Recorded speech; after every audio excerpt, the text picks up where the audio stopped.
Hey everybody, it's Amy Rodquist-Kodet, health coach with UK Health and Wellness. How are you doing? I'm really glad you're here because I want to talk about something that I've been thinking a lot about. And I've been talking to a lot of clients about it. I've been having conversations with my friends about it. This idea of feeling like I want more screen life balance with my smartphone. Things have been feeling really out of whack. It wasn't great before the pandemic, but it has devolved into really not great during the pandemic and now 2.5 years in. And what I'm finding as I've been thinking about is there's kind of like three main things that are really leading to this breaking point for me. First of all, I reach for my phone all the time, usually very unintentionally, right? And it's that mindlessness that I'm wanting to change. I reach for it when I'm bored. I reach for it when I'm overwhelmed. I reach for it when I'm trying to make sense of this dumpster fire that is planet Earth right now. I find myself constantly trying to gain some control by ironically going to my phone, which leads me to feel more disconnected and more out of control. So problem number one. Number two, I have been phubbing the people I love the most. Do y'all know what phubbing is? I had no idea what this was until I was finding this phenomenon in the research. So phubbing stands for phone snubbing. See what I did just there, right? So it's when you are trying to have like a connection or a conversation with people or someone, and while they're talking to you, you're like on your phone. Anybody else do that, right? You're like, yep, and you're texting or you're like flipping through Instagram or whatever. So this is like quite embarrassing and humbling to share, but I'm going to do it for transparency. So I reached this like pinnacle phub when I was playing with my twins. I have 2-year-old toddlers and a teenager. So I'm with my twinners and they're showing me something. I'm like, yep, hold on. Oh yeah, that looks great. Okay. And I'm like on my phone. Oh, ouch. And one of my twins comes up and like yanks on my dress and he said, Mama, no phone, Mama, no. And I was like totally snapped out of my phone haze. And I was like, oh, buddy, so sorry. So that was like a very much low points in my experience with my phone as a 2-year-old is basically calling me out and is like, lady, you say you're paying attention, but I know you're not. And thirdly, all of this conversation that we've been having in well-being all around wanting more spark, more connection, more flow, more play. And I want that. And my clients want that. But I'm finding that I have all of this resistance because I'm like, I got no time.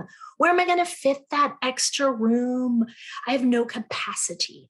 And so I started thinking about where is my time going besides work and family and like other obligations. I do have control over some time, and a whole lot of it is going to my phone. So I realized I needed some help, and I did what I do for all my other clients, which is like go into the research. I realized I help people with all this time. I help people with this all the time. And it was time for me to take some of my own medicine. So I went to one of my favorite resources on this, which I find to be super helpful. This is Catherine's Price. She has on her website something called the 3-Day Phone Breakup, and it's a free program. It's based on her book that came out a few years ago called How to Break Up with Your Phone. And what I found there is like a treasure trove of resources that have been really buoying for me as I'm trying to renegotiate the relationship with my phone. And let's be clear, I'm not trying to give up my phone. My phone's not going anywhere. I use it for work and for life. And there are really, really great things about the technology that is available to me 24/7. What I'm looking for is more balance. What I want is more intentionality where I'm in control versus this like 10-inch device no longer being in control.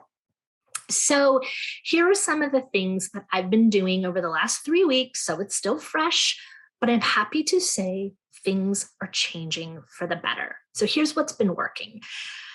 Number one, on Catherine Price's that 3-day program, the first thing you do is a stinking phone audit. And people, I'm here to tell you, it is enlightening and a little bit painful. So basically, you begin to get curious about how you use your phone and how much you use your phone. Ouch. So both Androids and iPhones, which is what I have, will track your usage, not only like how you're using it and what you're using it for, it also tracks how many times you pick up your phone. And while I was doing this phone audit, there was this question of like, so guess, how many times do you think you pick up your phone during the day? And I was like, I don't know, 15, 20 times. I'm really sad to say 41 times, people, on average, was how many times I was mindlessly just picking up my phone, picking up my phone, picking up my phone. And it really shined this light on how stuck I was deep in these patterns of getting that dopamine rush from these messages and social media platforms and all of these things of ways that I use my phone. Number two, a thing that's really made a big difference is taking my phone out of the bedroom and having it sleep in the kitchen. So this bit of information I thought was really interesting, that there are studies that are connecting that people who don't charge their phones in their rooms are significantly happier and less anxious than those that do. So I've tried this on and off before, but this time I decided to get some accountability about it. And I told my teenager, I was like, listen, I'm going to keep my phone in the kitchen, and you best be believing before she goes to bed at night, she checks to see whether or not my phone is plugged in where I said it's going to be, or where it has been in the past, which is right next to me on my nightstand. 3 and 4 are things that I have done that Catherine Price talks about, these little speed bumps to help you be a little bit more mindful about using your phone. So for the first week or so, I put a rubber band on my phone. And every time I went to pick it up, my brain was like, what in the world is that rubber band doing? Oh yeah. Oh, we're supposed to be more intentional. Okay, boom. So it was just that little physical reminder, which really had a big impact. The fourth thing that's connected to that is I downloaded a lock screen. So when I pick up my phone, it's the picture that I see right away. And it's got these 3 queries on them. It says, what for, why now, what else? And it's that instantaneous reminder of like, do I need to be on my phone right now? If so, like, how am I going to use it? Why am I here? And is there another way that I can meet this need that I'm after that doesn't pertain to my phone? And a lot of times I'm like, oh, wait, yeah, I don't even need to be on my phone. Sometimes I do, but it really has helped with that intentionality of like, okay, figure out why you're using it and make sure you're using it for the right reasons. Number 5, I have really noticed needing to be more okay in those boring moments of not picking up my phone, right? So anytime I'm in the school pickup line, not moving, first thing I do, reach for my phone. If I'm standing in line at the grocery store, once again, not moving, pick up my phone. In an elevator, walking down the sidewalk. And I've now been practicing to just pay attention, to notice what's around me, the clouds, the ants marching, the guy wearing the funny hat in line at the market, right? It's inviting me to pay attention to what's happening here and now in the world and in the moment I'm actually living. And lastly, this one was also a really big one. I've disabled a whole ton of push notifications. So currently I only have 2 push notifications that pop up on my phone. It's for my missed phone calls and my texts. And even from there, I've gone in and I've created a preset list. So it's only like the people in my inner circle that show up and pop up, because as we know, all of those notifications are constantly taking our attention away from what we're doing in the moment and like inviting us to get lost down the rabbit hole somewhere else.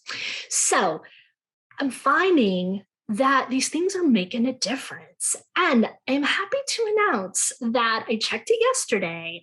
And for this week, I've picked up my phone on average 21 times. Okay, so I still got some room to grow here. But the good news is it's almost half of what it is, as is my overall daily phone usage. But even more importantly, I'm feeling a sense of focus and connection in ways that I haven't in years. So, if this is interesting to you, if you too want to free up some more capacity for more spark, for more connection, for more playfulness, for more flow, really becoming more mindful about your screen life balance could be a really powerful first step.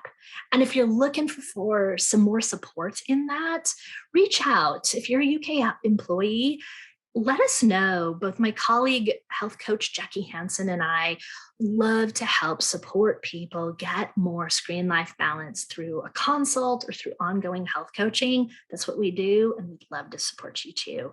So take good care, be well, and have a beautiful day. Bye bye.